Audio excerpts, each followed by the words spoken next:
This is definitely going to be more of a personal video.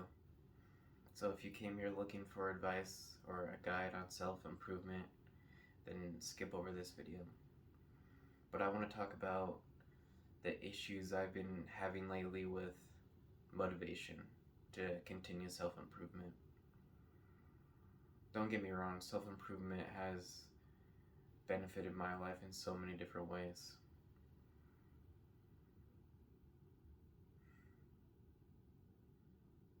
It's gotten me so much more attention from all the ladies. No, not really, but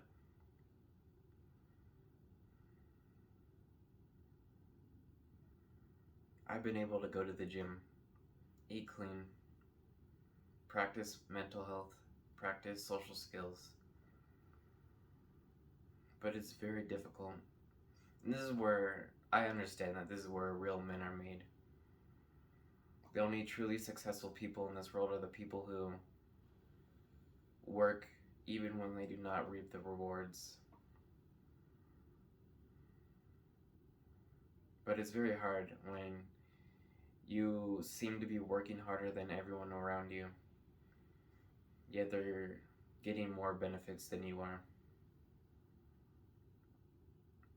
It seems like I'm not progressing in the gym anymore. Even though my training, I've been trying to switch it up. I've been training harder till failure every set to the best of my ability. I've been trying to eat more protein.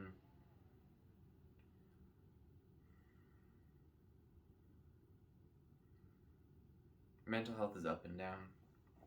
Some days feels like you are on top of the world because how much your mental health has improved. But some days you're just in a pit. You'll never be able to get out. But because of momentum, you always stick to self-improvement. I haven't really gotten lazy. Not really a couch lounger, sitting around all day. I always have to keep myself busy, because without that, my mental health would seriously drop more. Especially social skills. Recently, I had my homecoming dance, in which, leading up to the dance, I did ask some people to go. That did not work out, so I had to go by myself. I did meet up with one of my friends who did have a day, and we did hang out a little bit. And of course, there was many people, many girls around that were obvious that they had gone alone, keeping to themselves, staying in the outskirts, in the darkness. And my friend did tell me to approach some people. He pointed some out, and I did go, which I'm very proud of that. I did have the confidence, I guess, to actually go up. I wasn't afraid of that part. But I've always struggled with actually getting that first step.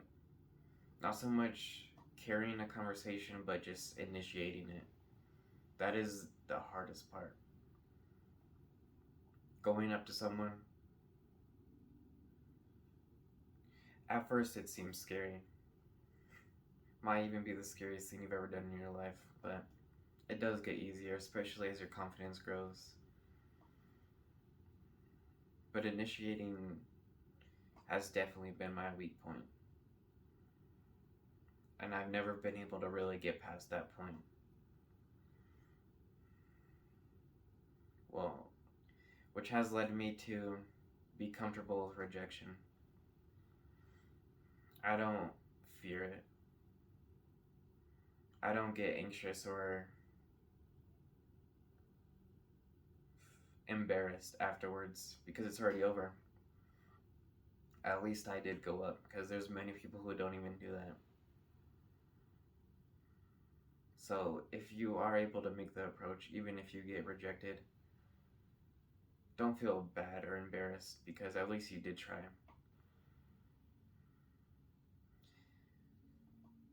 And although, in my experience, failure does seem to sting a little bit more than regret, I would rather fail than experience regret, because at least I perceived that some progress was made. I maybe leveled up a skill or two.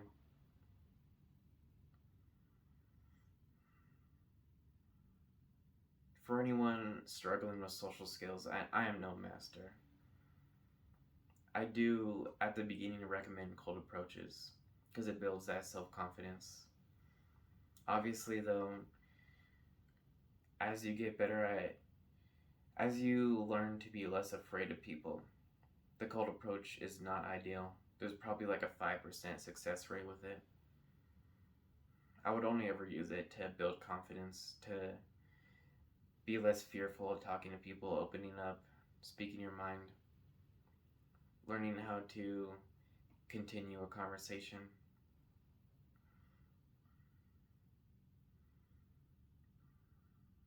But it seems like I'm barely making any progress in social skills, which has led me to have a decreased amount of motivation to continue. I'm never gonna stop this journey, but my mental health, it's strange. My mental health is good. I feel happy. I feel content. But what I'm doing just seems like it's not worth it, which maybe means my mental health is not perfect. But I seem to think that it is because I struggle with social connection, which in itself is a very big aspect of mental health. To be happy, to live long, you do need good social connections. I just don't feel like I have a reason to do anything. Always by myself. Always doing it on my own. No gym partner. No person to come home to. No person to just express my thoughts to. Always just to myself in my journal in my head. Although I do have low motivation, I'm not going to stop. It may mean that my effort does drop a little bit, which it's whatever. I'll still keep pushing, and maybe I'll experience with minimal effort. It won't come as fast, obviously, but one day I might get some improvement. My advice is to deeply reflect on your issues, on your problems. Try and find the root cause. If you truly feel like you're working harder than those around you, but you're not seeing as much benefits as them, if it seems that people around you don't have to try as hard, but they're still better than you, still making more progress, reflect on why you have these issues. Some aspect of your life you're not getting the benefits that you want, which might mean you need to change your mindset, change what you expect from the world. Everything truly is just a mindset. If you've ever tried to practice long distance cardio, you know that you don't stop when your body gets tired, you stop when your mind is done. This is a very powerful thing to know. A very good philosophy to have, that everything truly is up to your mindset. So if you are struggling with your journey because of motivation, because you're not seeing the progress that you want, truly take time to reevaluate your situation. See how you can improve. Change what you expect the outcome to be. You're probably not doing something as good as you think you are. Because I know I'm not. I'm definitely not the charismatic leader that I think I am. But I will continue to work on that, because I do see that now. Keep up the hard work.